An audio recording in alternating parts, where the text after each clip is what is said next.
Salam, selamat berjumpa kembali dalam renungan firman Tuhan pada hari ini. Sebagaimana saat ini kita masih terus melaksanakan ibadah secara online. Dan pagi hari ini, Bapak Ibu jemaat kekasih Tuhan, kita akan merenungkan kebenaran firman Tuhan dari Yeskial 33 ayatnya yang ke-11. Demikian bunyi firman Tuhan. Katakanlah kepada mereka, demi aku yang hidup, demikianlah firman Tuhan Allah. Aku tidak berkenan kepada kematian orang fasik, melainkan aku berkenan kepada pertobatan orang fasik itu dari kelakuannya, supaya ia hidup. Bertobatlah dari hidupmu yang jahat itu. Mengapakah kamu akan mati, hai kaum Israel? Bapak Ibu kekasih Tuhan, firman Tuhan pada hari ini mau menggambarkan kepada kita semua bahwa kehidupan orang fasik itu adalah kehidupan yang sebenarnya mereka mengetahui kebenaran firman Tuhan, tetapi tidak melakukannya. Secara teori, mereka menguasai tentang firman Tuhan atau isi Alkitab, tetapi tidak dipraktekkan di dalam kehidupan mereka sehari-hari. Banyak hal-hal yang mereka ketahui, tetapi tidak dilakukan di dalam kehidupan mereka. Mereka banyak menyimpang daripada kebenaran firman Tuhan. Sehingga Tuhan dengan tegas mengatakan di dalam ayat 11 ini bahwa firman Tuhan Allah, aku tidak berkenan kepada kematian orang fasik. Bapak Ibu Saudara yang dikasihi Tuhan, kematian orang fasik adalah sesuatu yang membuat Tuhan murka terhadap mereka. Karena begitu banyak mereka menyimpang daripada apa yang dikehendaki oleh Tuhan, sehingga Tuhan tidak berkenan dan tidak menerima kematian mereka di dalam kerajaan surga.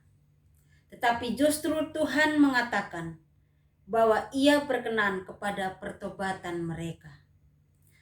Tuhan memberikan suatu kesempatan atau pilihan kepada orang-orang fasik untuk memilih hidup bertobat supaya mereka hidup di dalam kerajaan surga.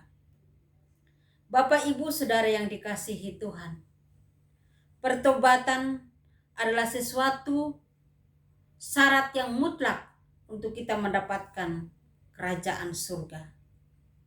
Untuk itu, mari kita mengintrospeksi diri kita. Sudah sejauh mana kita menanggapi kasih Tuhan untuk kita menerima pertobatan di dalam hidup kita, supaya kita tidak mati di dalam kebinasaan. Bapak Ibu Saudara yang dikasihi Tuhan, marilah kita memperbaiki kelakuan hidup kita lewat pertobatan yang Tuhan inginkan di dalam hidup kita. Kita meninggalkan sifat-sifat lama kita. Kita meninggalkan kehidupan lama kita dan masuk di dalam kehidupan yang baru, yaitu hidup di dalam pertobatan. Kita sungguh harus menyelami dengan benar tentang pertobatan yang sesungguhnya di dalam kehidupan kita, sehingga Tuhan berkenan menyambut kita di dalam kehidupan yang kekal. Bapak Ibu Saudara yang dikasihi Tuhan, syarat untuk menerima keselamatan adalah menerima Tuhan Yesus Kristus sebagai juru selamat kita secara pribadi. Jika kita menerima Tuhan Yesus sebagai Tuhan dan juru selamat pribadi, kita telah berkomitmen untuk percaya kepada Tuhan kita Yesus Kristus. Ketika kita berkomitmen menerima keselamatan itu, maka kita akan mengalami pertobatan. Dan pertobatan yang kita terima, kita akan memperoleh pengampunan yang berasal daripada Tuhan kita Yesus Kristus, sehingga senantiasa kita akan masuk di dalam kerajaan surga yang Tuhan sudah janjikan kepada kita. Janganlah kita sia-siakan kesempatan yang ada di dalam dunia ini. Jangan kita menyia-nyiakan hidup kita dengan hal-hal yang tidak berguna di dalam dunia ini. Tapi mari kita fokus kepada hal-hal yang bermanfaat dan berguna untuk kehidupan kita di akhir nanti.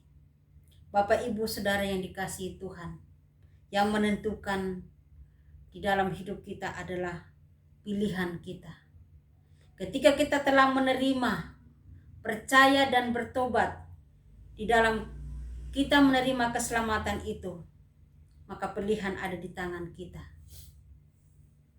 Kita mau melakukan kehendak Tuhan atau kita mau menyimpang daripada apa yang sudah kita mengerti.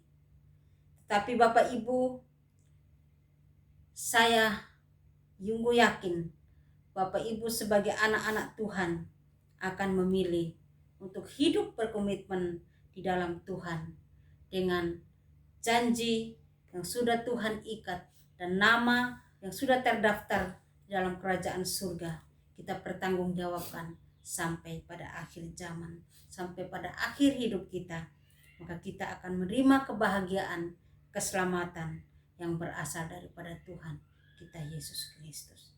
Biarkanlah Roh Allah, Roh Kudus yang selalu menuntun kita, memenuhi hidup kita, agar kita selalu dituntun di dalam kebenaran itu. Sehingga semakin hari kita memahami apa yang dikehendaki oleh Tuhan di dalam kehidupan kita, sehingga senantiasa kita menghidupi kebenaran itu sampai pada akhir hayat kita. Tuhan Yesus memberkati.